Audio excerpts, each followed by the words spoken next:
Today, we're going to be kind of starting with the basics. We're going to be starting with some of the basic things that you'll need to start applying for jobs. We'll talk about things like LinkedIn and resumes and headshots, things like that.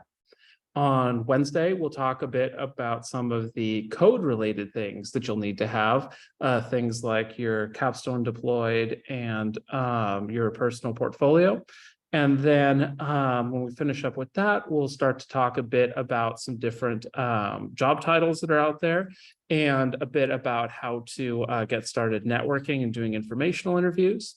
And then on Friday, we will finish that up, and then we'll talk a bit more about some of the final requirements for Tech Career 101 and a bit about how and where to go ahead and look for jobs and start applying. So that is what this next week looks like. Again, I put 2 links in the Zoom chat. I don't think anyone's joined since I put those links in, but I will put them in the Zoom chat anyway, just to be on the safe side. The first one is a link to the repository that's going to have all of the information that we're going to go over, as well as just examples and references about everything you'll need. And the second link is the Google form to go ahead and check in for Tech Career 101. Again, that check-in form only needs to be completed today. You don't have to complete it on like Wednesday or Friday or anything to check in for those days. It's just for today to get your name and some basic information about what you're looking for so that we can get you all loaded in the system.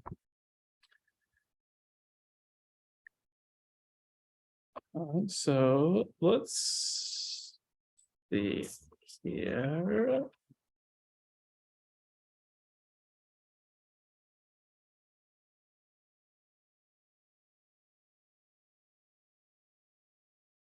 All righty, we're working.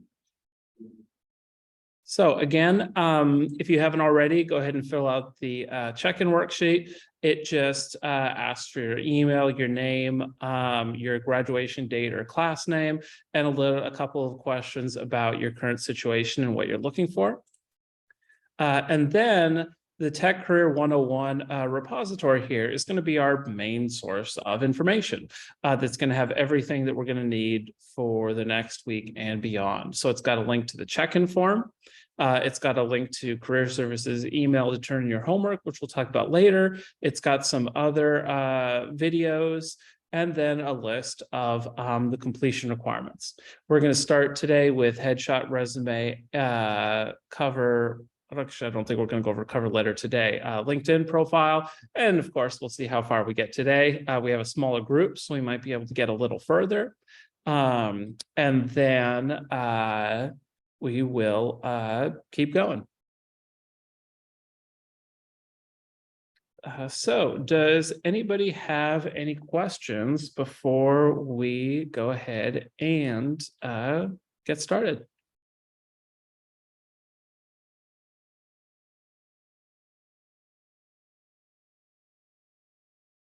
All right, then, sounds good. We'll go ahead and get started. If you do have a question, feel free to go ahead and you can use the little hand raise reaction thing in Zoom, or if you want, you can just cut me off and ask your question. That's perfectly fine. I don't mind.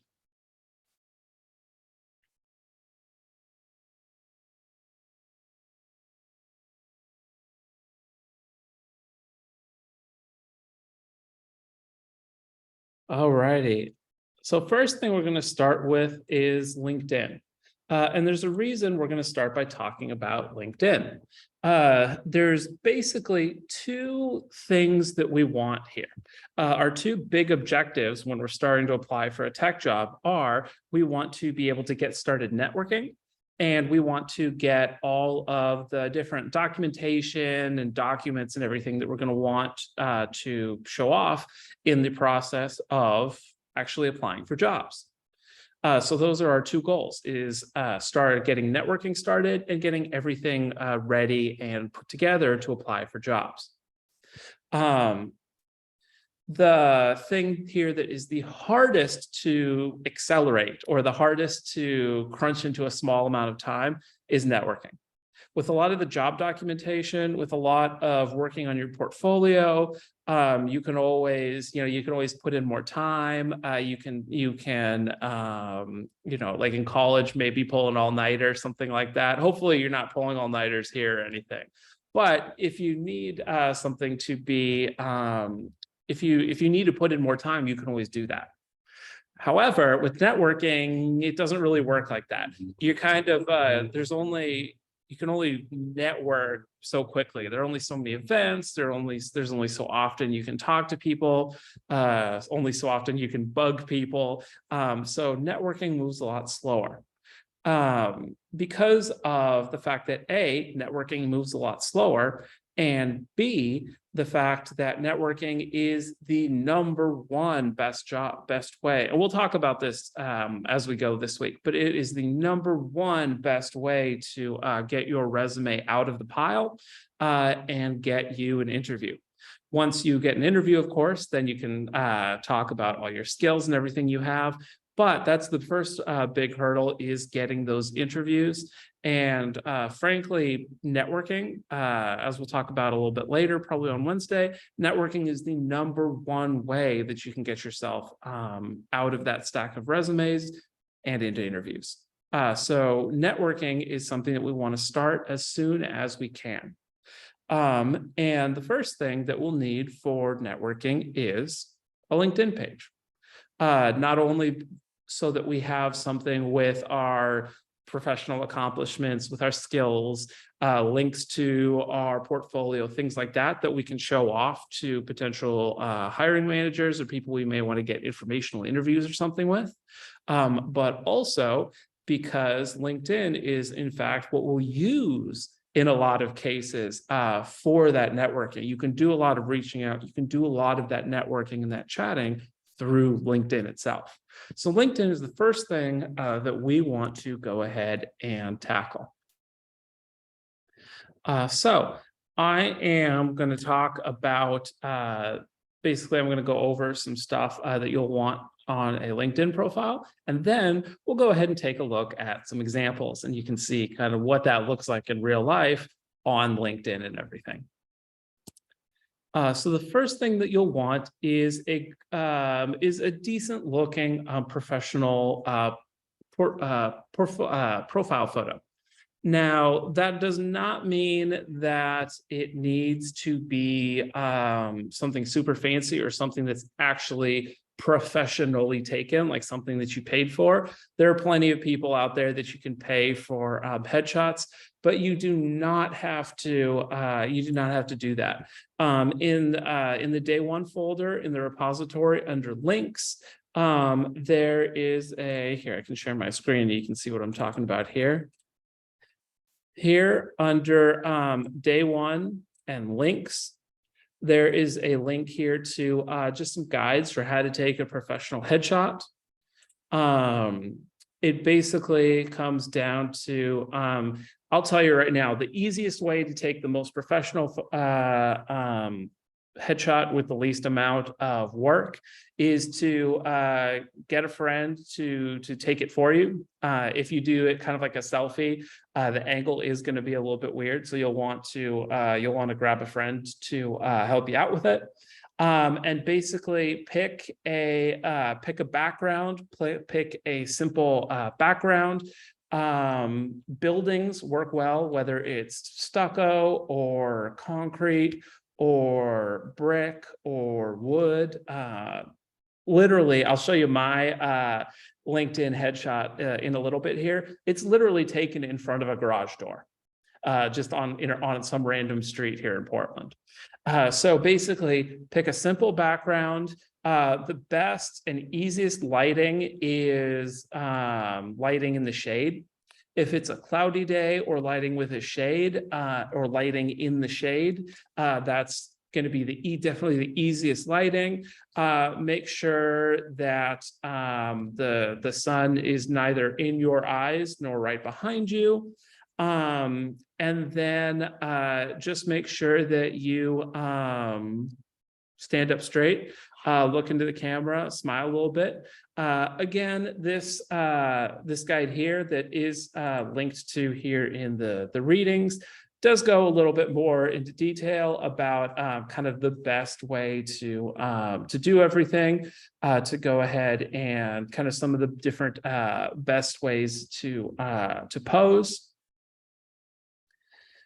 And some things you can do to really spruce it up if you want, but you definitely don't have to do a lot of that. Honestly, pick an overcast day or a shady location, find a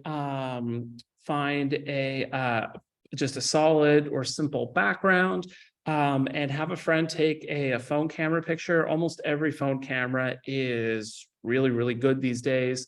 That is really all you need. You don't have to pay anybody, doesn't have to be fancy, shouldn't take more than about 15 minutes. So that is, that's your first step. This article here that I'm referencing is also here in the links under how to set up a LinkedIn profile. So that is the first thing you'll want is a professional photo. The second thing you'll want is a headline. This is the thing that goes right below your name. For the majority of people out there on LinkedIn, it is their job title and their employer. You can do that, but since you all went to PDX Code Guild, I'm guessing that you all are trying to change careers here, that you're trying to move from something else into tech. In that case, I would not go with a headline that says job title at company. I would basically make your headline the job that you're looking for, not the job that you already have. So something like web developer.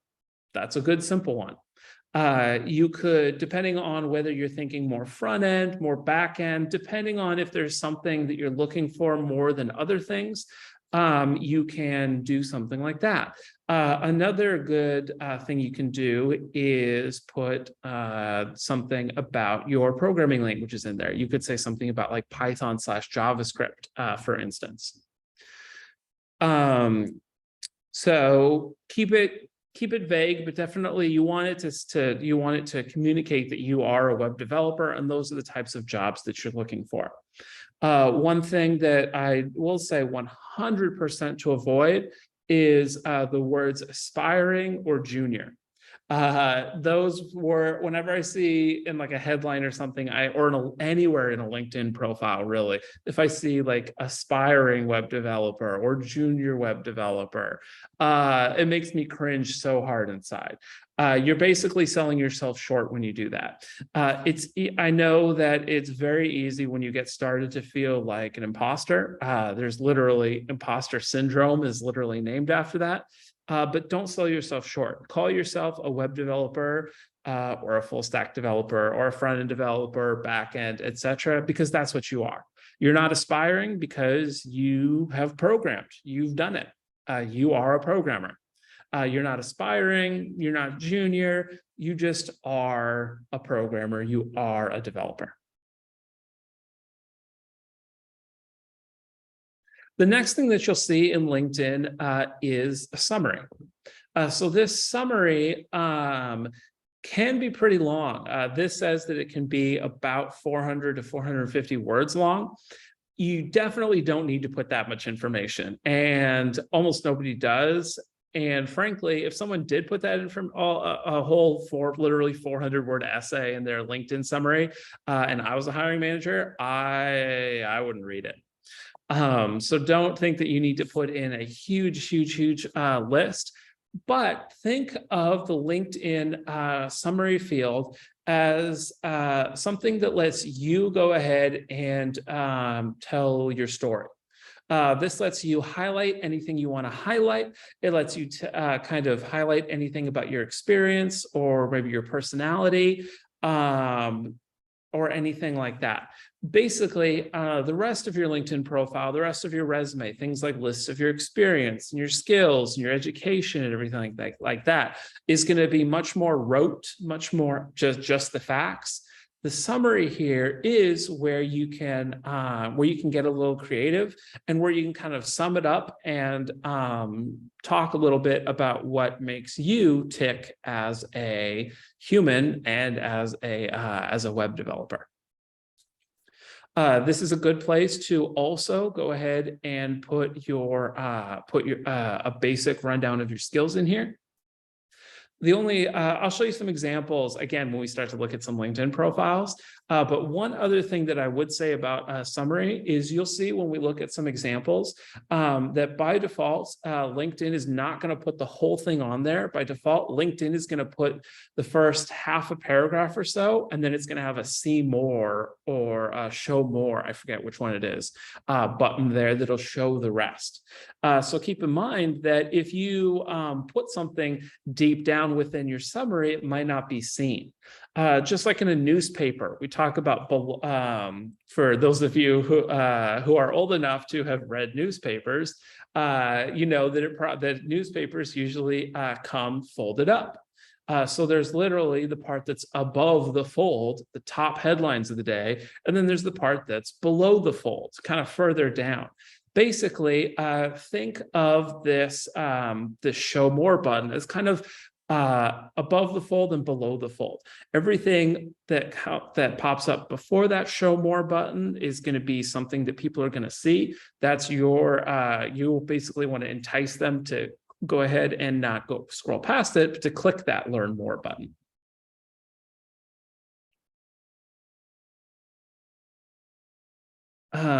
The next thing you should do, I'm actually not going to go quite in order of this article here, because I think it's much more important to start off with your skills section. At this point, basically there are, as a web developer, there are two ways that you can show off your smarts and your capabilities. One of those is with your skills, and one of those is with your experience. Usually, companies want to see a mix. Now, as someone that is transitioning to a new career field, you definitely don't have as much experience as you have skills. So your skills section here is going to be super, super, super important. You want to just come out and let people know right off the bat what skills you have and what skills you're prepared to work with. LinkedIn will let you include up to 50 skills. You don't have to max out all 50, but you should be able to max out an awful lot of them.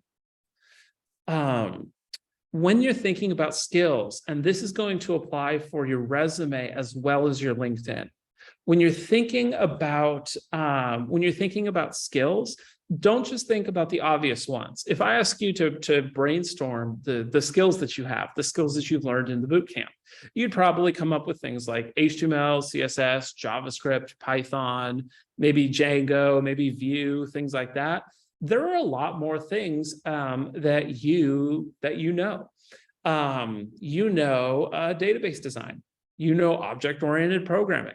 You know REST APIs. You know how to use AJAX and HTTP. Lots of things like that you might not suspect or might not come to mind super, super quickly that are great things to put in the skills section. Again, you don't have to go all the way up to 50, and I'm guessing you probably won't, but you can definitely put a lot more skills than you necessarily think you can in the skills section. And this is one way to really, even though it sounds like you're just kind of padding things and fluffing things up, as someone who has gone and read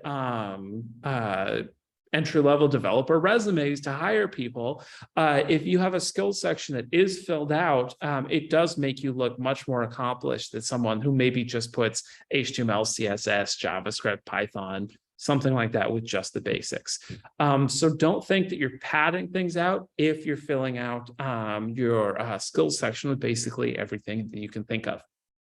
So how do you get all the things to fill out your skills section with?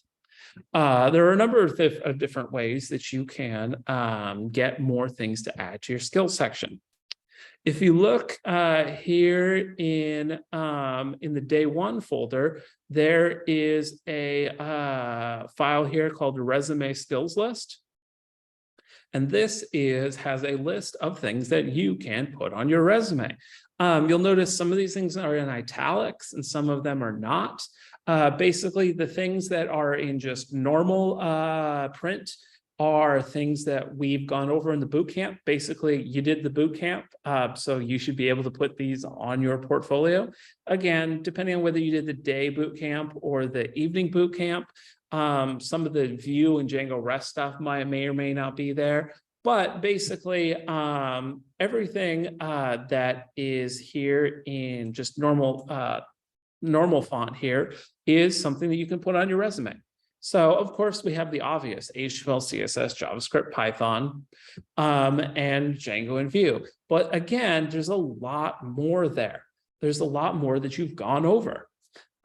Things like the command line, whatever operating system you've been working on, things like SQLite, Git and GitHub, again, things like Ajax and HTTP and REST APIs, and even getting a little more abstract, things like responsive design, object-oriented programming, and database design.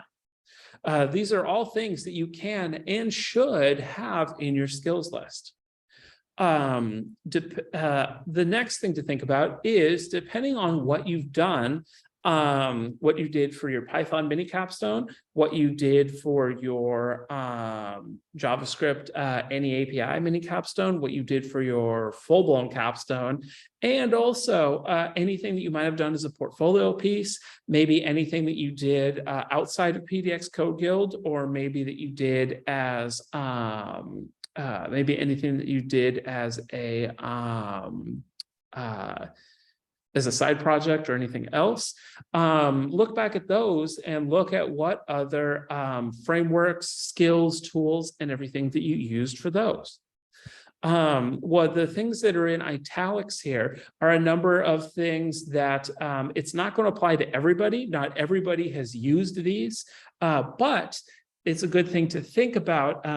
These are things that a lot of people have used in different capstones or different projects, different Python libraries like Beautiful Super Pygame, different CSS libraries like Bootstrap or Materialize or Skeleton, Flask, maybe Node.js and React. A lot of, some of you may have taken the advanced class. And even if you haven't, a lot of people do go on to learn at least some React on their own. So those might be things that you can go ahead and put on there as well. Again, in tools, depending on what you did, how far you took things, you can probably put things like DevOps, deployment, MySQL, Postgres, again, depending on what you did. For instance, if you during your class, if you put your capstone up on the internet, if you deployed it with something like Heroku or Python Anywhere, that's another line for your skills. And again, under methodologies, things that you may or may not have done. Again, some of this is also going to come into just any previous experience that you had, but think about things like testing, UI and UX, graphic design, and project management. Again, these italicized things aren't going to be for everyone, aren't going to be things that everyone can put down, but they may be able to be things that you can put down. Another really great way to think of skills that you can go ahead and put on your LinkedIn and on your resume is to look at both other people. As you are adding people on LinkedIn, as you're looking at people's portfolios, look at their skill section, look through that and see if they mentioned anything where you look through and you're like, oh, I know that. I've worked with that. That's fine. I can put that on my list. Another great way to do that is, as you start looking for job applications, or if you're looking for job skills, you can just skip straight and start looking at some job applications. Look at those job applications, look at the descriptions, and look for what skills the job descriptions come with. What skills specifically they list out that they're looking for. That's how you, one way that you can, especially with methodologies, there are lots of methodologies, lots of concepts, things like, again, responsive design, object-oriented programming, database design, things like that, that you definitely went over and have experience with from the boot camp. You'll see it in employers' list of skills that they want to have, but you might not think of it right off the bat as something to go ahead and add to your resume. So again, you've got this list here. Look at just other people's stuff on LinkedIn. And number 3 is you can look at job listings and basically copy down any skills that you see on those job listings that you already have.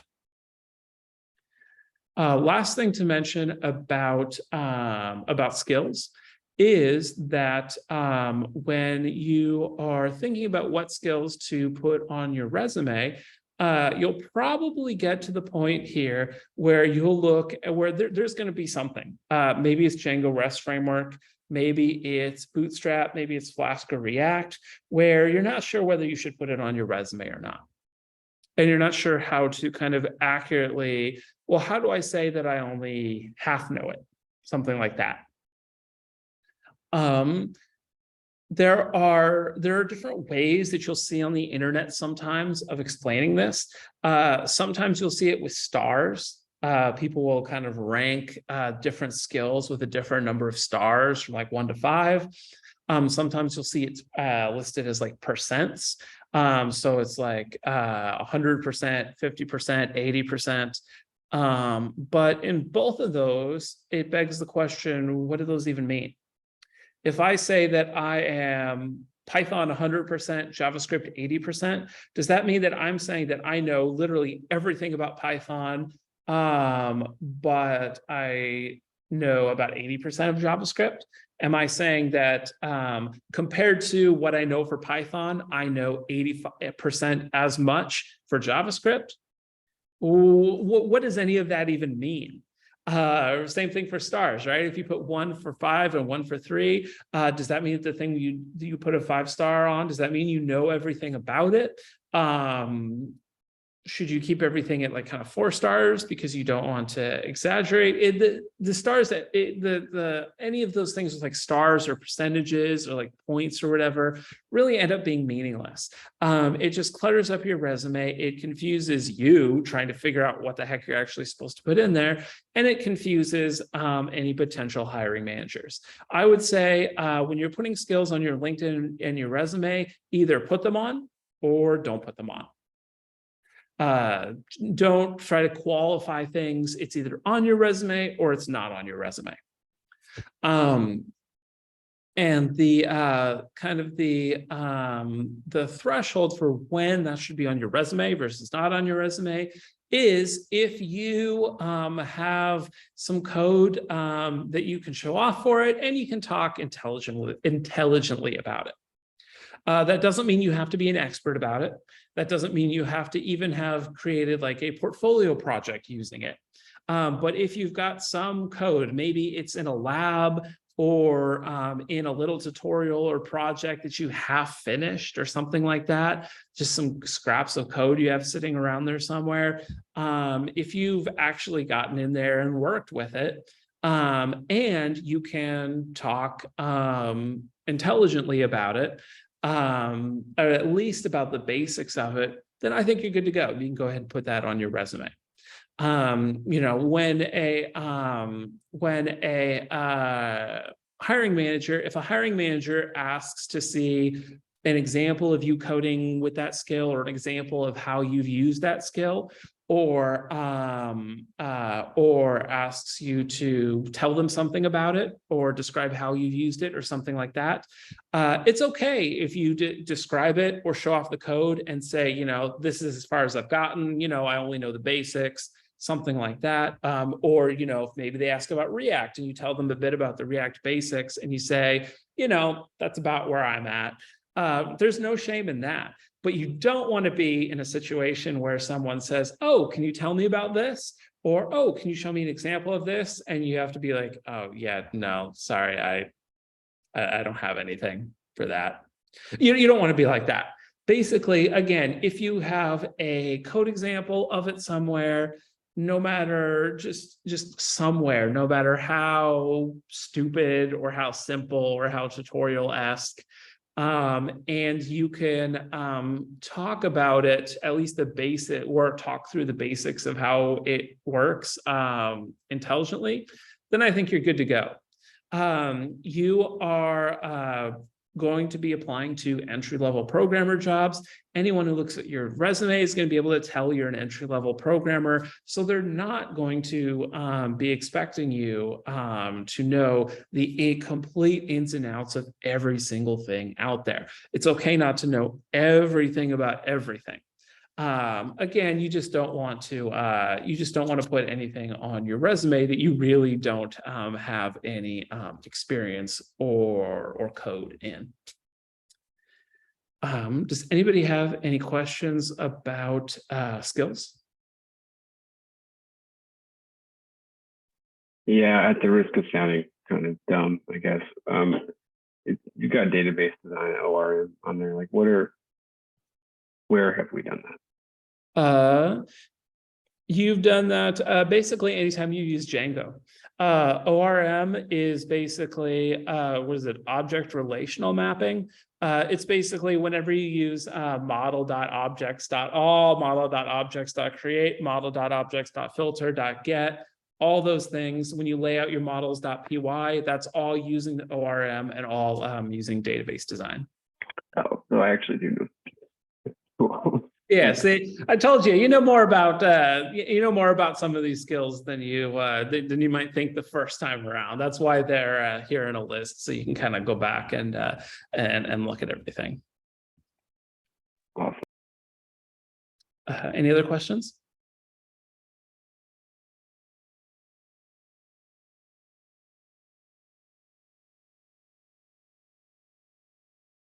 Alrighty, so that is skills. Again, this is going to apply to your LinkedIn skills and your resume skills. All the kind of guidelines and everything we've been talking about here. So let's go back to talking more about LinkedIn. Because the way that you're going to do the skills is slightly different, whether you take that list of skills and you put it in a resume or in a LinkedIn. We'll talk about resume later, but first, for LinkedIn, they will mostly just kind of go in, I forget, I think it's not a random order. I forget kind of what the order they go in, but you do have the ability to go ahead and put 3 skills up as your top skills. Those should be kind of the top things that you want people to know right off the bat, and those can be things like Python, JavaScript, and then probably Django. Honestly, if you have to keep it to 3, those are probably the ones that I would stick to. And again, the rest of everything is going to be below kind of a show more button. LinkedIn also allows endorsements. So basically, it'll put beside that skill how many other people on LinkedIn have endorsed that skill. So as you're adding people on LinkedIn, feel free to endorse other people and have them endorse you. I think that it's a little bit it's a little bit overrated. Sometimes people are like, oh yeah, you have to, get everyone you possibly can to endorse you for everything. But honestly, I don't think people really care that much when they're looking at your skills in terms of, most people, when they're endorsing, just kind of click the little plus button next to a bunch of stuff kind of randomly. So don't worry too much about getting endorsements. They're nice. It's nice to have a little thing by it, but don't worry too much about that. Another thing you can do in LinkedIn is you can actually do little skill assessment tests, basically. These are, I forget how many, oh, this says 15 multiple choice. That sounds about right. About 15 question multiple choice tests in a number of different skills. A lot of the time, you'll just see it right next to the skill as, oh, LinkedIn has it in its system and has a quiz for it. If you get in the top, I think it's in the top third of people who have taken that test, then you get a little kind of check mark verified thing that says that, yeah, you actually did take a little quiz. You do know something about them. Keep in mind, though, if you do those, for instance, sometimes you'll see things like this that say, these take up just a little bit of time, but they are actually very hard. And even I've been a little worried taking them that I was going to fail them. You are only allowed to take them, I think, like 3 times before LinkedIn won't let you take them anymore. Was that right? Is it 3 times? Yeah, and it's like once every 6 months too, so be careful. Okay, yeah. So it's not the end of the world if you don't pass them. And LinkedIn will never show like an X or anything that shows that you might not have passed. But just keep in mind that again, just keep in mind that it's not necessarily something where you can just go take a little quiz real quick. It is something that you definitely want to study up a little bit on, because they do ask some tricky questions. So that, again, is skills, how to find them, and what to do with them on your LinkedIn profile. Next thing to do is to put your experience in. Now, of course, this one is a little tricky because everyone is switching careers. Since you're switching careers, that means you kind of want to play a little bit of a balancing act with your previous job experience. Because your previous job experience is both relevant and not relevant. And I'll explain what I mean by that. It's not relevant in terms of, it's probably in a different industry, something that has to do with something else completely different. No one who is going to be hiring you for a job as a web developer is going to be necessarily interested in the particulars of what you did in some kind of maybe I don't know, retail fulfillment or construction or a food service job or something like that. The details of exactly what you did, the metrics of what you hit, stuff like that, that you would put on a resume if you were trying to play up your skills as whatever you've done in previous careers. Those sorts of things aren't really relevant and they don't necessarily apply here. But your experience is still relevant. Not just in the fact that obviously you want to be able to put something on your resume so people know that, you know, you have a work history, you have been doing things, but also there's a lot in your previous work history that can prove different soft skills. For instance, attention to detail is not something you can say or list as a thing in your skills. As a lot of soft skills, things like attention to detail, works, team player, you know, these things that sound like cliches, and largely are. These aren't things that you can really put as like skills or something, but this is how you can go ahead and show them off from your previous jobs.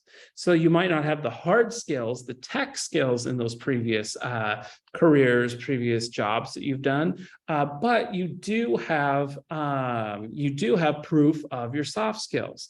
If you worked in a kitchen, for example, if you were a sous chef or something, exactly what you did day in to day out and maybe your accomplishments aren't really necessarily something that a hiring manager for a tech job is going to care about, but you can absolutely show off that you worked with a team, collaborating with other people in a fast-paced, high-pressure environment where attention to detail was essential. Boom, right there, you taken a irrelevant job and turned it into something that shows off a lot of skills that are going to 100%, a lot of soft skills that are just going to 100% transfer over, and that employers love to be able to see. So that's your goal here when you're listing your experiences, is don't necessarily, when you're filling out your LinkedIn, and this is going to apply to your resume, but it's slightly different. We'll talk about that when we get to resumes. When you are putting in your, when you're putting your work history in there, and you're putting all the different jobs and everything that you've had, when you're putting the bullet points in, when you're thinking about what you've accomplished in each of those jobs,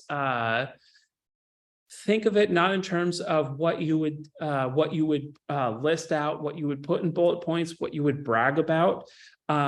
If you were applying to the same industry, think about what you did in that job that shows soft skills that would make you good, that would make you a good employer or employee in tech.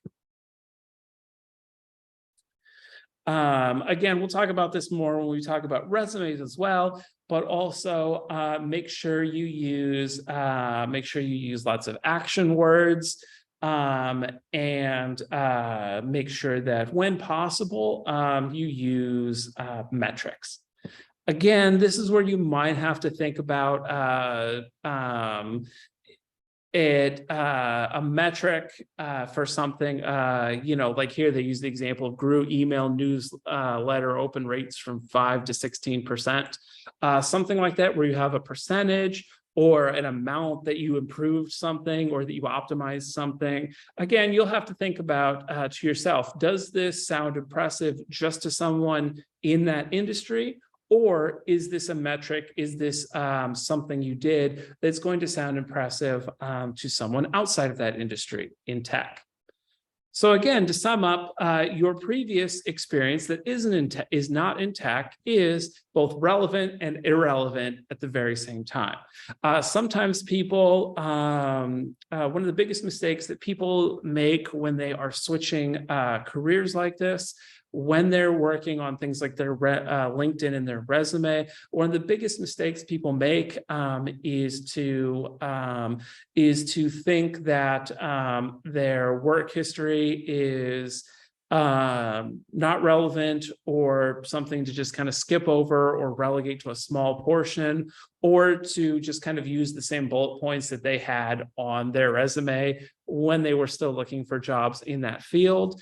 And both of those really are a missed opportunity. Again, your kind of domain or industry specific qualifications or metrics aren't necessarily going to be something that tech hiring employers are going to care about, but absolutely 100%, there's going to be a lot from almost every single job you've had out there that you can rewrite in a way where it does contribute to your resume and to your being able to show off things about yourself.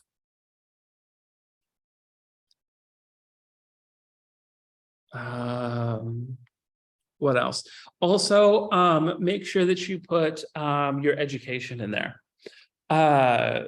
Make sure that you put in, you don't have to worry about like high school, but if you have a college degree, put that in. If you have any sort of certificate, put that in. If you have any sort of, it doesn't even have to be like like something like PDX Code Guild where you got a certificate. Any kind of, if you took, honestly, I would say even if you took like a program through something like Coursera or Treehouse or Udemy or something like that, by all means, you can go ahead and put that on your education and your training. And that's kind of the basics right there. There are a number of other things that I think that you should go ahead and put on there. This says should have portfolio features. I would honestly put these up there with the must-haves. They're all pretty darn easy as well. The first one is having a custom LinkedIn profile URL. Otherwise, it'll just be linkedin.com/in/ basically a list of random digits. Replace this with something as close as you can get to just your full name. Again, if you've got a relatively rare name, like say Merritt Lawrenson, you're probably not going to have too hard a time with that. If your name is something like John Smith, you might have to get creative. You might have to add a middle name or a number underneath or a number after or something like that in order to have everything there. Oh, excuse me. Another thing is an interesting cover image. This does not have to be something fancy. There are so many there's so many just cover images you can just get off the internet for this. But I would say, look at something like this. It looks nice. You don't have to do kind of a custom cover image here. Some low-hanging fruit that you can do to easily put something up here for a cover image. Again, don't just leave it blank. But if you go into change the cover image, and I'll show you what that looks like here in a little bit. On LinkedIn, it does have some kind of built-in examples, and there are a couple that do have kind of code and do look very computer-y that you can use. Otherwise, lots of images. If you Google, Python or Django or something else, there are lots, or programming or something. There are lots of images that you can find, just like stock images and stuff that you can use. And a lot also backup or kind of a side plan is another thing you can always do for a cover image, is put just kind of a generic cityscape type picture of wherever you are either based off of or applying for jobs in.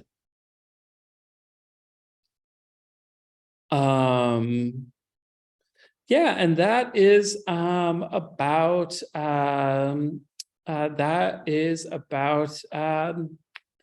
it in terms of things to do to set up your LinkedIn profile. So we will go ahead and look at some actual examples of some LinkedIn pages and look at kind of what all that stuff looks like in practice. But first, we are halfway through tonight. So let's go ahead and take, let's say, a 10-minute break. So let's go ahead and take a break. We'll come back at 5:10 my time, so 5:10 Pacific time, and then we'll go ahead and we'll look at some LinkedIn profiles. I'll see you then.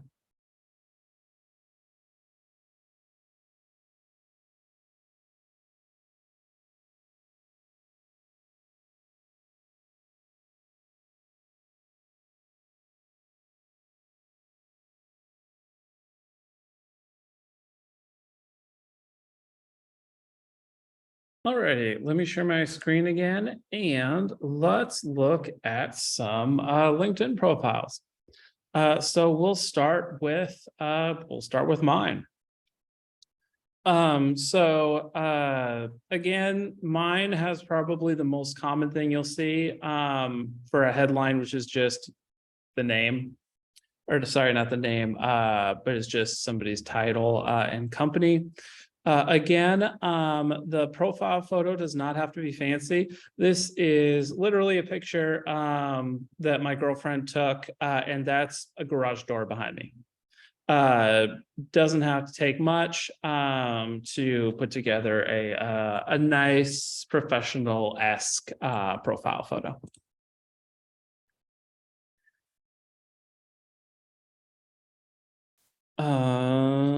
We'll have to get past all these little private to you sections and everything. Again, we talked about the about section. This is where you can write a professional summary about yourself, and you can see that see more button. So it is up to you to, as you're writing this, kind of think about where that's going to cut off there, so that you can go ahead and, as you're writing, you can go ahead and take that see more button and use that to make sure that the most important stuff is there above the fold, so to speak, before the see more button, so that it tempts someone looking at the page to go ahead and look at the rest. Again, mine is super short and to the point. It's basically just, it says a little bit about what kind of stuff I like to do as a web developer and a little bit about what I've done as a teacher. Again, I've got my experience here. Education, volunteering. If you've got volunteer experience, this is a great thing to go ahead and put on. And then skills. Again, it's going to put, you know, I don't think I even picked these three specific skills to put there at the top. I don't remember how. Maybe it's, if I go to edit, maybe here's where LinkedIn goes ahead and picks like the top 3 skills.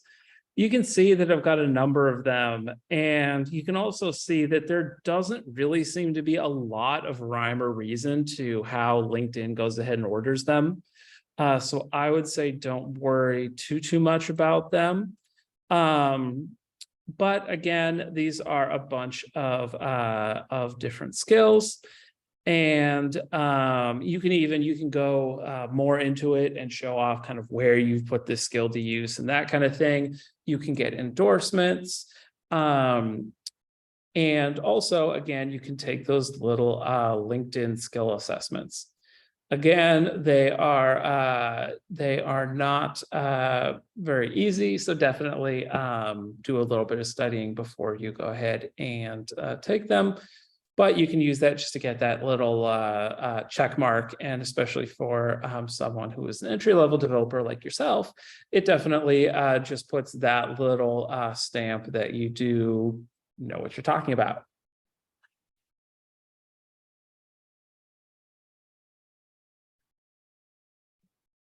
As far as that goes, Merritt, is there like you know, like sort of a list, you know, here's like the basic things you need to have that you should be able to cover in an interview, that sort of thing? I don't mean to jump ahead. That's a good question. I'm not off the top of my head, and certainly nothing that like LinkedIn has or anything in terms of like kind of here's what you should know for an interview, or something like that. In terms of those little skill assessments, you can do, they do have like a couple of practice questions. So you can kind of see the format of those. So for instance, if I go to look at like CSS, and I click on CSS,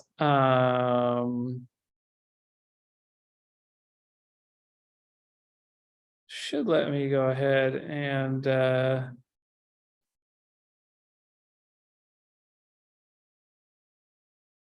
that's weird. Where is the link to those things? Oh, is it in the demonstrate skills?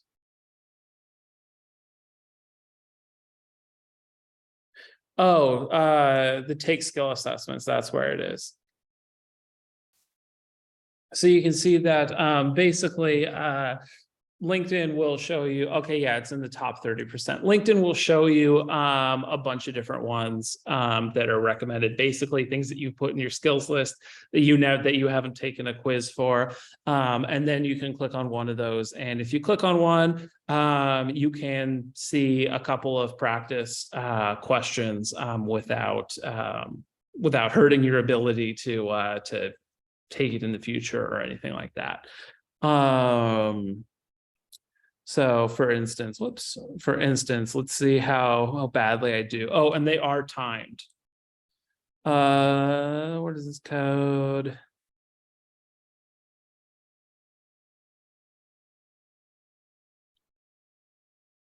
I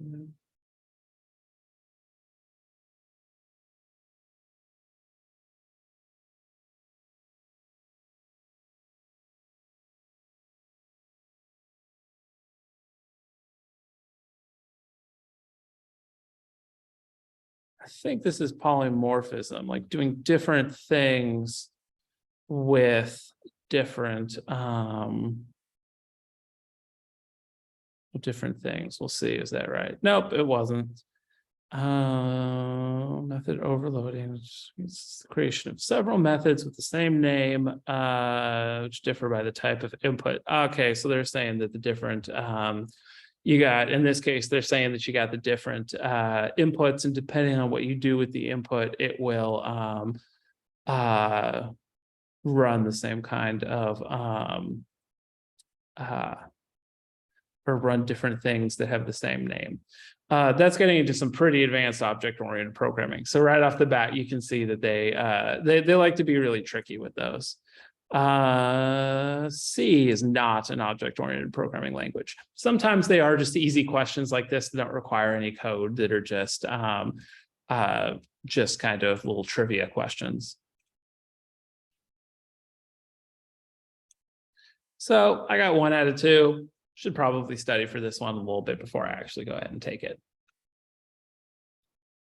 Let's get back to my profile. Does anybody have any other questions about my profile before I go ahead and show you some Code Guild grads profiles? What security features are there for LinkedIn? I don't have a LinkedIn, and I also don't want to be like searchable online, if that makes any sense. I know you can put people's name like in Google, and LinkedIn will pop up with somebody's picture.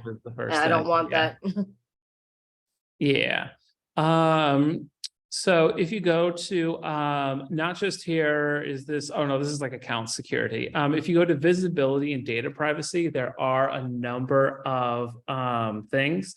So for instance, in your public profile, mine has all that stuff, but for instance, you might not want to go ahead and change it so that your photo doesn't pop up if it isn't someone who actually is connected to you. You can do something like that. I'm going to leave mine as I'm just going to leave mine as public, but you can change, for instance, things like that. And what you want to show if it's not someone who is LinkedIn and already connected with you. So for instance, you can see that I basically have everything turned on, and this is all you see. It's an abbreviated version of what we were just looking at. It's going to have some of the stuff, but it doesn't have, for instance, it doesn't even have like all the skills and endorsements and all the different bullet points and everything about some of these jobs. And of course, you can turn you can turn those off from the public profile, anything that you don't want to be there. So you could, for instance, make it so that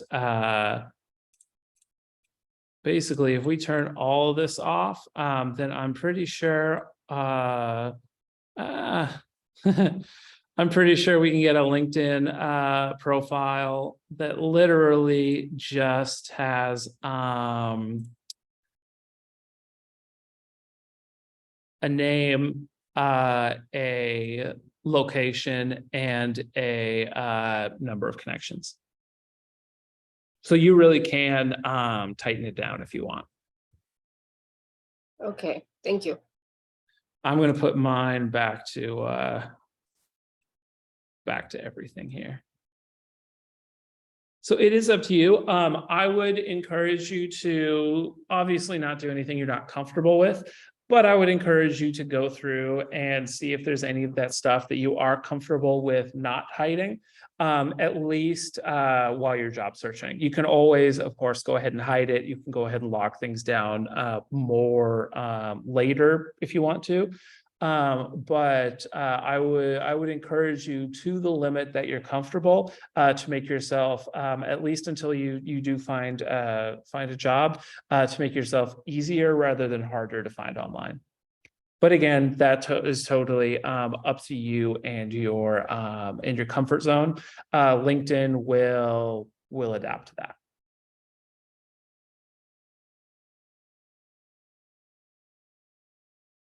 So that was for your public profile, but you can also, that was the public profile we were editing, but you can also go on and basically lock it down even to people that are following you or that you are connected with, and people that are on LinkedIn, logged into LinkedIn, but not connected with you. So you do have a lot of capability here and visibility to go ahead and turn things on or off. And again, there's more here in data privacy. Another setting, while we're in settings, another setting that I would definitely encourage you to do is to go into where is it? It might not do it because I already set it up, but there should be somewhere where it lets you go ahead. Oh, here, it's just on the portfolio, or on the profile is edit the URL. This lets you go ahead and create a custom URL. I would encourage you to, I would recommend starting with just first name, last name, and then if that's taken, obviously you can get more fancy from there. What other settings are there on LinkedIn? Basically anything with a little, when you go to your account, anything with a little pencil icon can be edited. You can go through, you can check any of that, you can edit any of that. So let's go ahead and take a look at a graduate. This is someone who graduated in 2020, I think. Yeah, who graduated from Code Guild in 2020. So again, here you can see it's just got a generic picture of a laptop. Again, your cover photo doesn't have to be something wildly fancy or whatever. It can literally just be like a picture of a laptop or something like that. He has his name and pronouns. Here is, again, the headline. He's doing a little bit more with his headline. It has software developer, and then it also allows him to go ahead and list some kind of key skills, which means if people search for him, they see not only software developer, but those key skills and everything. It makes it easy to get it so that people can see your skills without even needing to open up your profile. He's got an about section that goes into more depth here. I would encourage you, especially as someone who is changing careers and everything, to put a list of your skills or a summary of your skills here in the about section. Again, if anything, just to kind of help with the SEO and everything of it all. You can also attach things.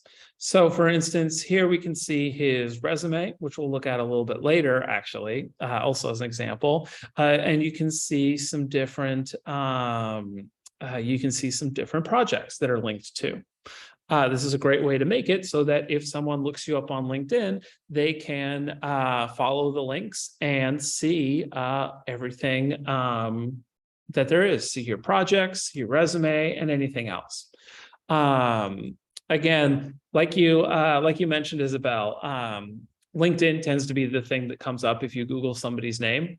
Something like this is great because you can link to all those other things, and people can who might Google you and see your LinkedIn can follow it and see your resume, different projects that you made, anything else like that. Again, experience, we've talked about experience. Again, think of things in terms of not necessarily what sounds best to that industry, but what sounds best to think about what sounds best to someone who has who is not in that, but who is in tech and is kind of looking for soft skills. You can kind of brag about the different kind of situations and soft skills that you've shown proficiency in. Again, education, put PDX Code Guild in there, any other certificates or programs or degrees. Here you can see even here some education that doesn't have anything to do here with tech or the military or previous job or anything. If you've got any programs that you think might be relevant that you did, for instance, in the military, or any military education classes or anything, those are also great to put on there. Again, skills. So you can go ahead and start to put your skills in there. And of course, it's going to give a huge, big list of all the skills as well. Again, notice that the way that it groups skills here is kind of clunky. Don't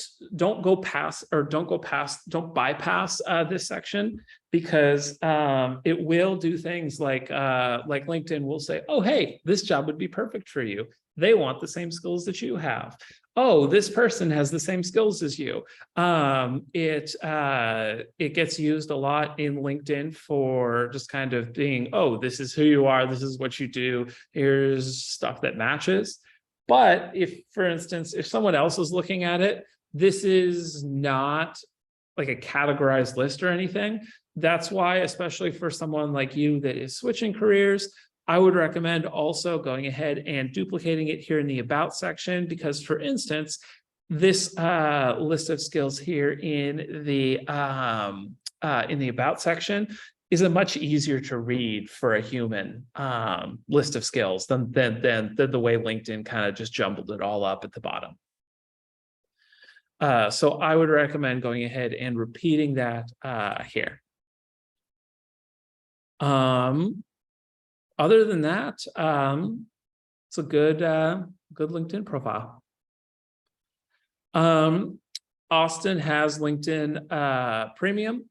If you are a veteran, it used to be that you could just get unlimited free LinkedIn Premium. Now I think it's limited to just a year.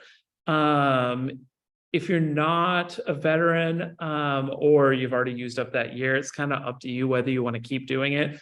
I was under the impression this was only like $5 or $10 a month, but I guess it's like 20 or something. It's something kind of expensive. It lets you, it gives you a little bit more insight into who's viewed your profile, and it gives you some more stats about jobs that you've applied for on LinkedIn and who else has applied for them on LinkedIn. Just kind of gives you a little bit more ability to kind of compare yourself to other people. And it also lets you message people even if you don't have any like connections in common or anything. Lets you kind of like cold call people. So again, if you are a veteran, you can get a year of LinkedIn Premium for free. I don't remember the URL for that, but if you Google just veteran free LinkedIn Premium, it'll come right up. So definitely, if you're a veteran, take advantage of that. If you are not a veteran, it's up to you whether it's worth it to pay the money. I've never bothered to pay for LinkedIn Premium. That would be just a personal decision. Any questions about Austin's profile here?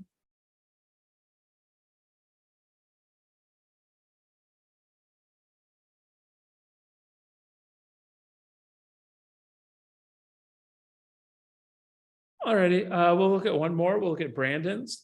So here again, he's got a background picture. Again, this is literally just in front of a wall. That's perfectly fine.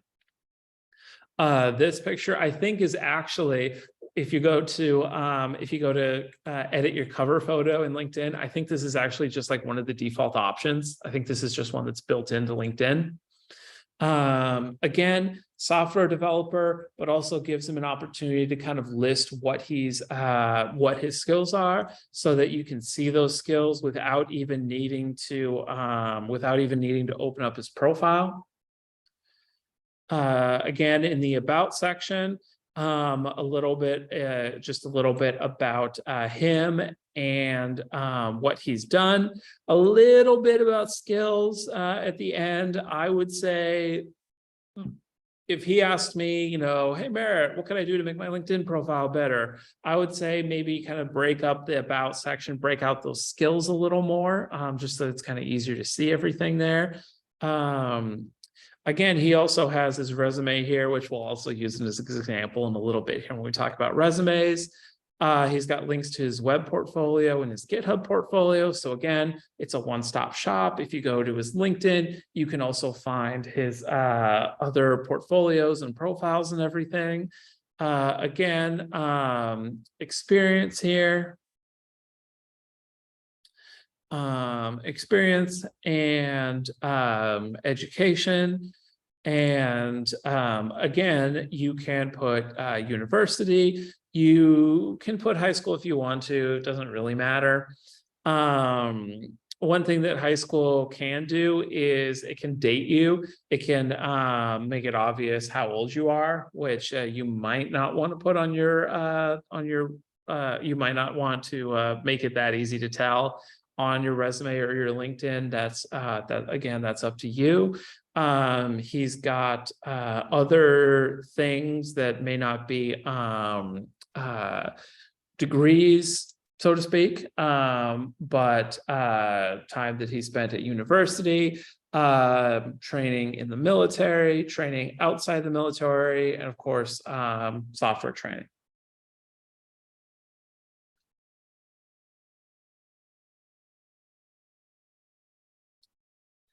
These credentials here are just little classes that you can take with LinkedIn. I think you do have to have LinkedIn Premium to be able to take those little classes. I think that is part of LinkedIn Premium. Again, skills. Once again, it's just going to kind of put 3 skills up at the top, and the rest are kind of just in an unordered list here.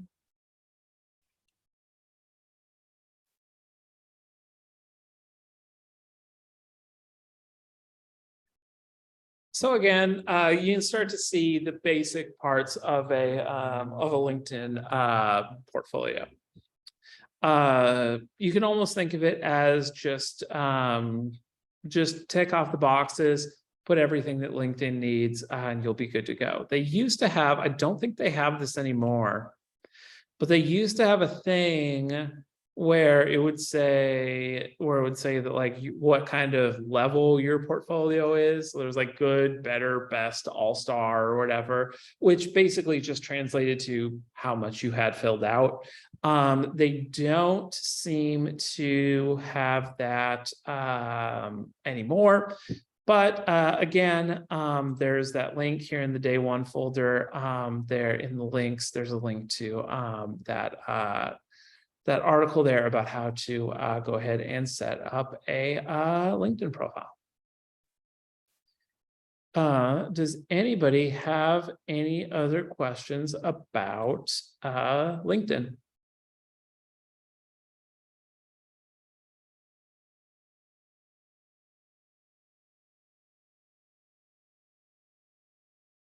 Alrighty then we're going to move right along because we only got about 20 minutes left for today.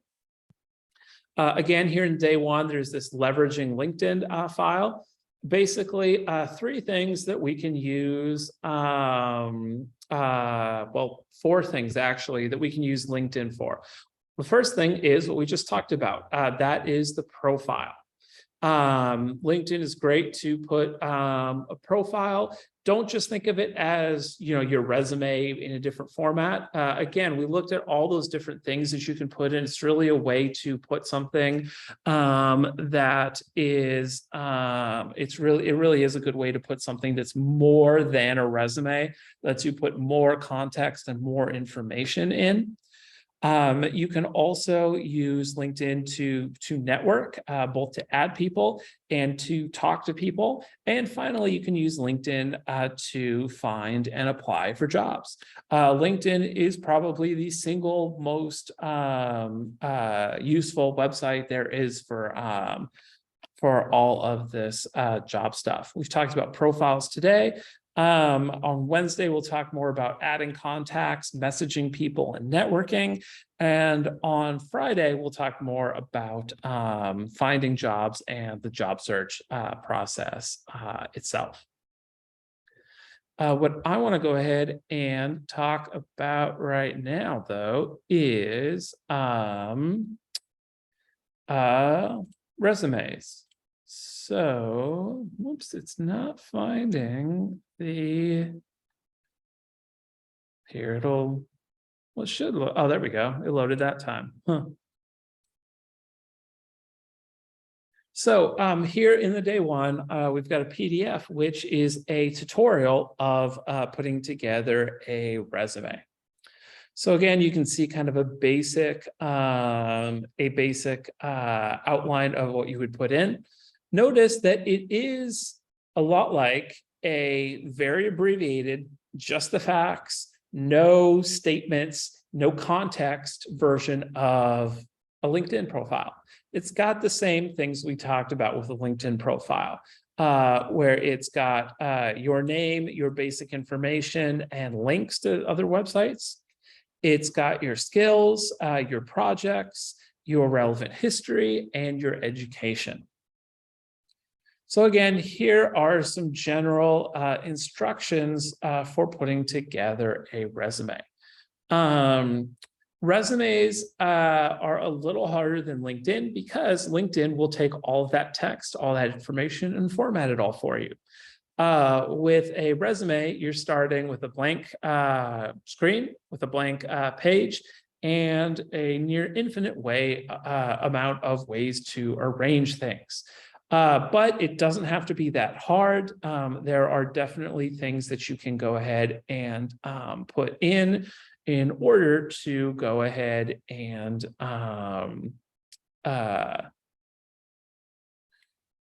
it doesn't have to be that hard. There are definitely rules that you can use to go ahead, and guidelines and lists of instructions that you can use to go ahead and guide your process. So a couple of basic tips right off the bat. Number one is I would not recommend using a template either in Google Docs or Microsoft Word or anything like that. It is very easy to find templates for resumes on the internet. I would recommend starting with just a blank page and creating your just resume from a blank document from scratch. For two reasons. Number one, you want your resume to be very easy for both humans and computers to read. And the easiest way to do that is to just do a document from scratch. That way, unlike a template, you've got no fancy formatting. You don't have anything to worry about. It's going to be the simplest and easiest for both computers and people to read. And number two is that using a template and then modifying a template to suit your needs is going to be very clunky. If you go ahead and do that, if you take a template and try to format it and adapt it to what you're trying to do, unless you find the absolute perfect template, which you're probably not going to be able to find, there's probably going to be something very basic that you want to change that the template is going to make it very hard to change. I would recommend just doing all the formatting and layout yourself. This probably goes without saying, but be 100% truthful and honest when filling out resumes. Not only can lying on your resume get you kicked out of a of being a prospective employee. If someone asks you about your resume and you're like, oh yeah, I actually don't know anything about that, or something like that. But at a lot of companies, lying on your resume will get you fired even after you've been employed. If people find out later that you embellished or lied on your resume. It's not worth it. Be 100% truthful and honest on your resume so that there's nothing like that you have to worry about. So let's go ahead and talk about, again, all those basic sections that you'll want to go ahead and have in a resume. I'm hoping that we can get through this in the next 15 minutes, but we might need to go ahead and take a break and finish talking about it tomorrow, because I promise we're not going to be here past 6. So first thing, of course, at the top is some personal information. You'll want your full name and your email. Phone number, this says it's required. I would say, I would kind of flip some of these around personally. I would say that your phone number is optional, but your LinkedIn and GitHub should 100% be on there, as well as your personal portfolio, basically so that if someone's looking at your resume, they can also get to your LinkedIn, your GitHub, and your personal portfolio. The idea is that you want to make it easy for someone to see all this stuff, see your skills, see what you've done, see your body of work, see your skills and your body of work, because again, that's what you're going to get hired off of. Don't waste space with an objective statement. Something like, these used to be on resumes. It's kind of an obsolete thing to see on resumes. An objective is those things that you occasionally see on like examples online that are like smart, motivated, Code Guild grad seeking entry level position, something like that. Don't waste space with it. Your objective is to get hired. Both you and the hiring manager already know that. There's no need to clutter up your resume with an objective statement. For most people, their problem is not filling out, padding their resume to get it to fill space. For most people, it's shrinking things down and trying to be as concise as possible to fit it on 1 or 2 pages. So don't waste any space with needless things like an objective statement. Again, you're going to want to stay away from filler words. You want to get to the point. The quicker you can say things, the better. Basically, your resume is your absolute kind of bullet points, just the facts, description of yourself and your professional qualifications. LinkedIn, on the other hand, is where you can expand upon things. LinkedIn is where you can put a list of everything you've done and everything you've gotten and all of your education, every professional award you've ever received, things like that. Optionally, you can put in a professional summary. Remember, we talked about a professional summary is basically the same thing as an about statement here.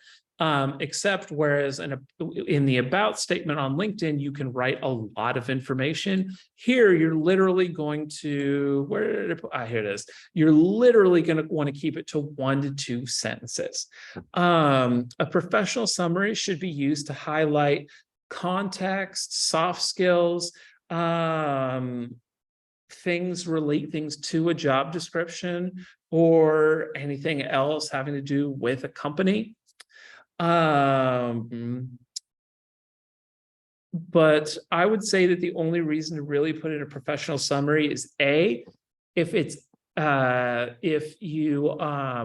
letting you basically use things from a job listing, use terms, use language, and reuse that in there. Or if there's something that you want to make sure is in your resume that you don't really think gets across in bullet points of projects you've worked on, education you've gotten, skills that you have, jobs that you've had, things like that. If you feel that there's something that's really important that doesn't come across just in all the other sections, then you can go ahead and put in a professional summary. Again, this should be 1 to 2 sentences max. This should be way shorter than even the about section on LinkedIn. This should add value. If it's not adding anything, then you should probably think about whether you really need a professional summary in there. Next thing is skills. So again, you just want bullet points here. Each bullet point should be short, just a word or a phrase, 1 to 3 words max. We already talked about a lot about how to pick those different skills. We looked at the different resume skills here. I also talked about how you can bring up a job listing, just really any tech job listing, and look at the different keywords that they ask for and put those keywords, if applicable, in your resume. Those are 2 great ways to fill out your list of skills. Don't worry about padding it or diluting the important skills or making it look like you. It's not going to look like that. It's not going to look like you're trying to pad things up or take up space. You do want more skills on here, and to list out all those things that you might not think about, but you're going to see in tech listings, things like that. Again, keep in mind, you don't have to be an expert. You just need to be able to talk intelligently about skills. You need to not be completely embarrassed if a hiring manager asks you to talk about something that is on your list of skills in your resume. Again, they should be relevant and they should be hard technical skills, not soft skills. Things like, again, empathetic, fast learner, attention to detail, thrives in a fast-paced environment, all those kind of things are really those are things that it's just filler to put them on a resume in terms of actual skills. The best way to do that is to show that through your projects, through your education, and through your previous job history. The next thing is projects. Again, as someone who is changing careers, you probably don't have a ton of tech job history. So the best way that you're going to be able to show people your experience is going to be to showcase the projects that you've done. You can start with things like your capstone, though you probably want to also start to build some more examples, some more portfolio examples as you go. And we'll talk about that more on Wednesday. For each of your projects, include some skills. Include the skills skills or technologies that project used, a little description of what it does, and then a link to either the deployed project or where it is on your GitHub, or ideally both. I'm going to skip over relevant history for a second, not because it's not important, not because it's the last thing, but because it's a little bit nebulous. And so I want to talk about a couple of different things for that.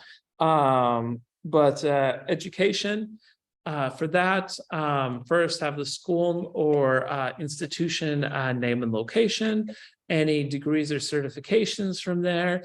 And then you can, of course, in bullet points, put any other relevant information. Only include your graduation date if you graduated within the last 10 years. Again, that's kind of up to you, but ageism is a thing, and you don't necessarily want to make it immediately clear from your resume how old you are.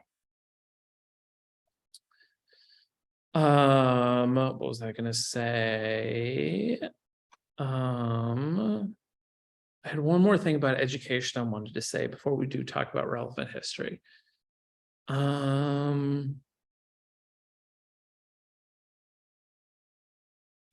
don't remember.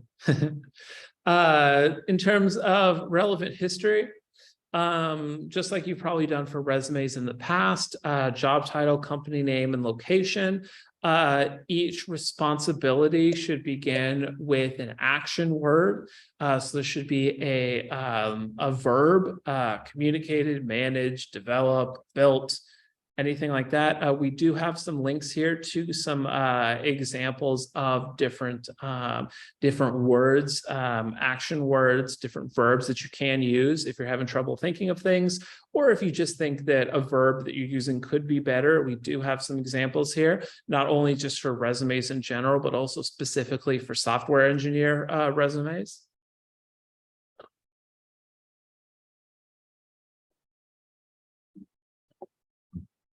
The big question for relevant history is, what is relevant history? And especially because unlike LinkedIn, you have a lot less space here.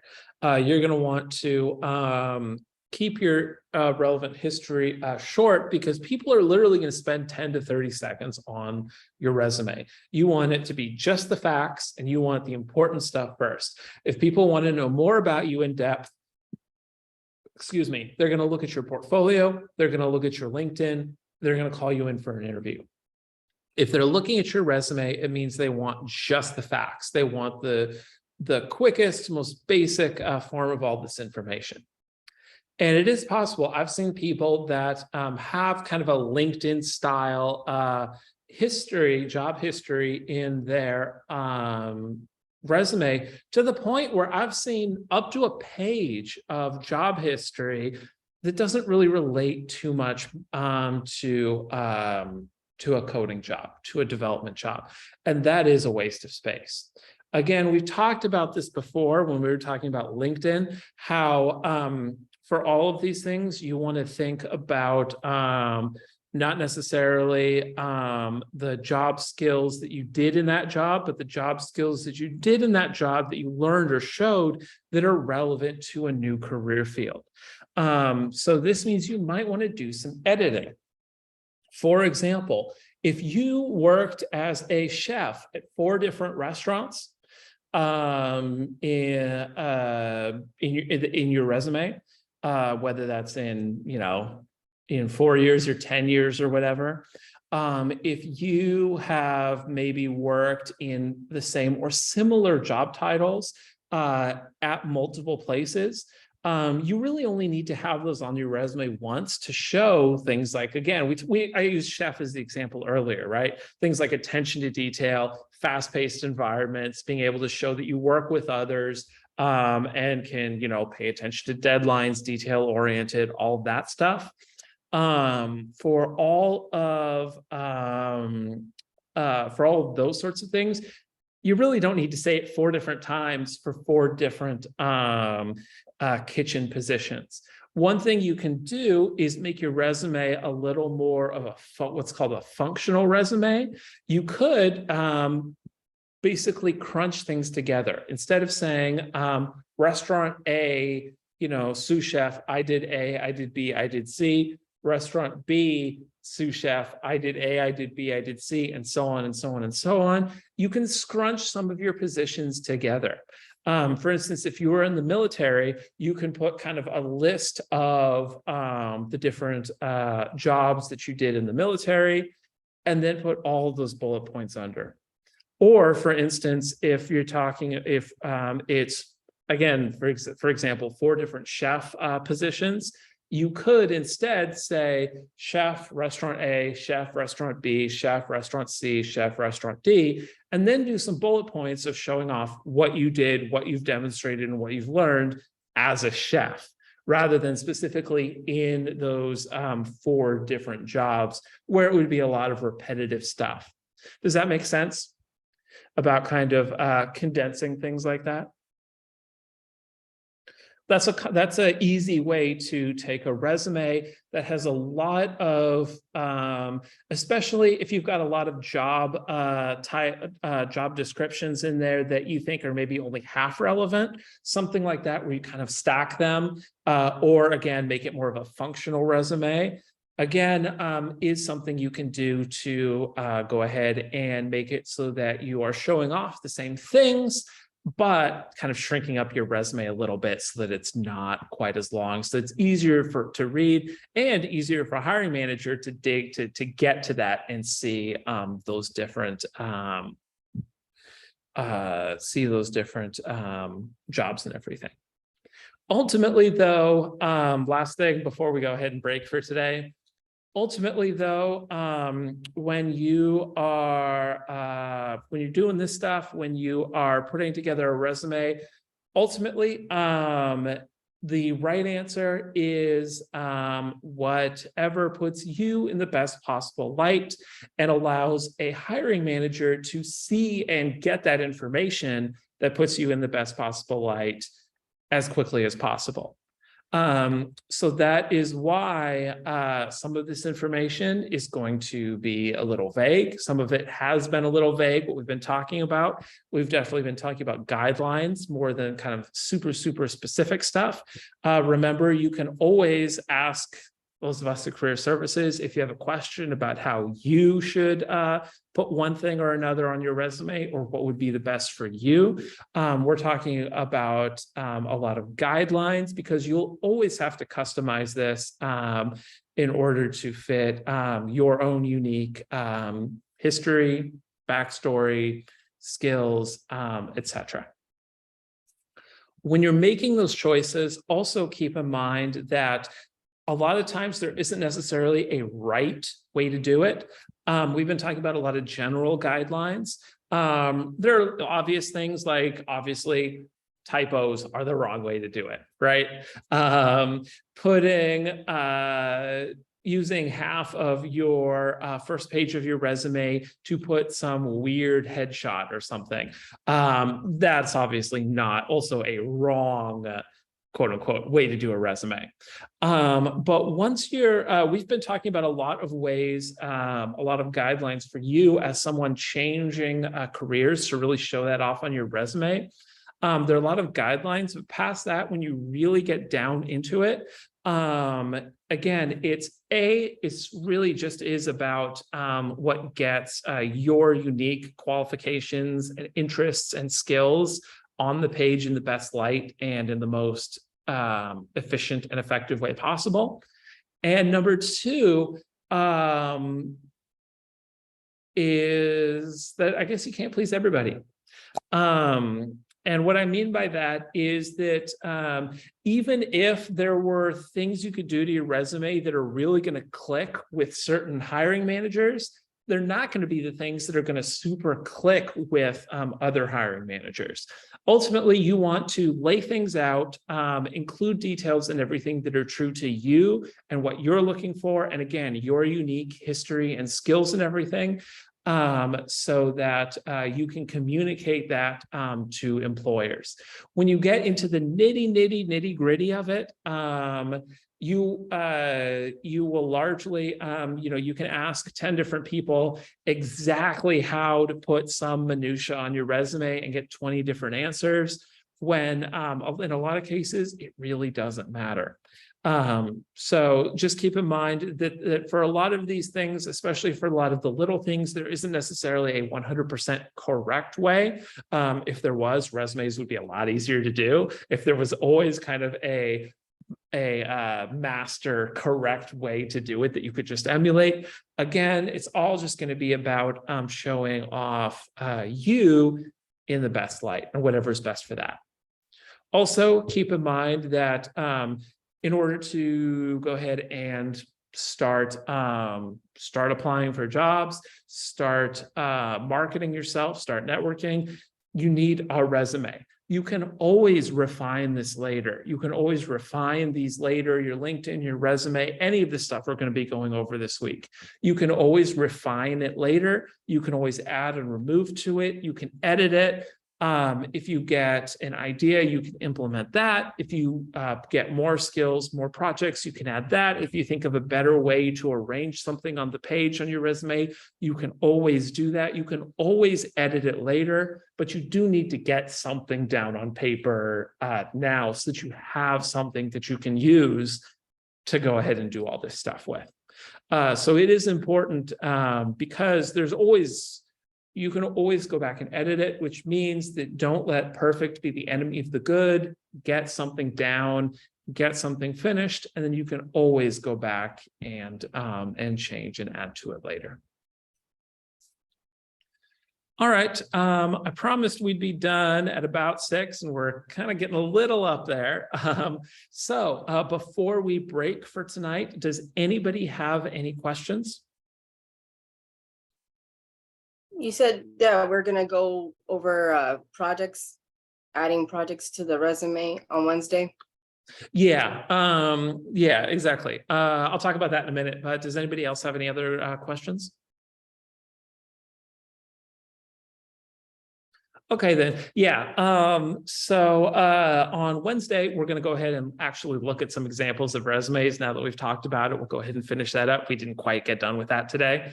And then we'll also, on Wednesday, we'll be talking a lot about working on your personal portfolio, working on portfolio projects, how to get started networking, what kind of jobs you can look for, stuff like that. So that's what we're going to get to on Wednesday. In the meantime, what I would recommend doing is looking at Tech Career 101, looking at the day 1 folder, reviewing everything we've gone over today, and also starting to put these things together. I'm not going to give you an absolute due date in terms of, oh, this has to be done Wednesday, this has to be done Friday, this has to be done Monday, anything like that. Here are the completion requirements for Tech Career 101. We've already gone over headshot, resume, and LinkedIn profile. So you can, of course, go ahead and get started on those. Whenever you are done with something, you can go ahead and email it either as a link or an attachment to careerservices@pdxcodeguild.com, and we'll go ahead and check it off as a requirement for you. You can email things in one at a time when you finish them. You can send an email with a bunch of things. If you want, we've had plenty of people that have literally turned in just one email with every single requirement here, all linked in one email. It's totally up to you. Again, these are the things that we're going to be working on over this week. And then after that, after we're done with this week, you will have everything that you need in order to network, to apply for jobs, to work on your personal portfolio. And then 2 big services that we have after that for people who have finished Tech Career 101, who have done all this stuff, who have gotten all this stuff done and are ready for the next level. We have our career services mentor, Garrett, who does one-on-one meetings, who can do career prep, interview prep, practice interviews, whether it's a practice technical interview or a practice just kind of like normal behavioral interview, that sort of thing. And of course, you can always ask questions by emailing careerservices@pdxcodeguild.com if you have any questions.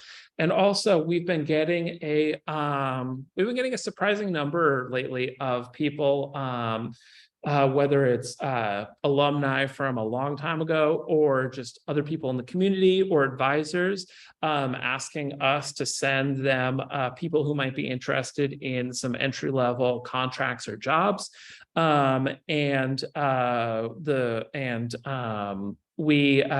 share the information of people, the contact information, everything of people who have finished Tech Career 101 and have all this stuff done and ready to go. So that's also what you can expect after you have all this done, is not only will you have everything ready for your job search, but we also have some other stuff that you can take advantage of once you've got the basics out of the way here. Is this 1 week? You mean the completion requirements? Yeah, like this this program 101, is this 1 week, Monday, Wednesday, and Friday? Yep, we're going to go through everything in this list between the Monday, Wednesday, and Friday here. Okay. Again, there is not going to be like a due date for this, you can turn it in, you can turn it on a Friday, you can turn it in next week. You know, sometimes people turn it in like a month later or something. Basically, as soon as you get all this stuff in, again, not only are you ready, and do you have everything ready for your own job search, but also that's when you'll be ready. You'll have everything out of the way and be ready to connect and do some of the more kind of advanced prep and practice stuff. All right. Well, I promised I'd get you out of here by 6, and we're a little past that. So does anybody have any last minute questions?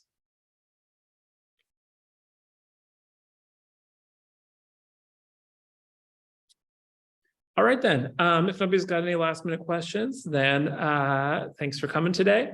I'll see you all on Wednesday to talk about some more stuff, kind of once you've got the resumes and LinkedIn, what's next? How do you start using that to look for jobs, and how do you start to use that to network? That's kind of what we'll start talking about on Wednesday. In the meantime, take a look, get started on the stuff that we talked about today, and I will see you at 4 o'clock Pacific on Wednesday.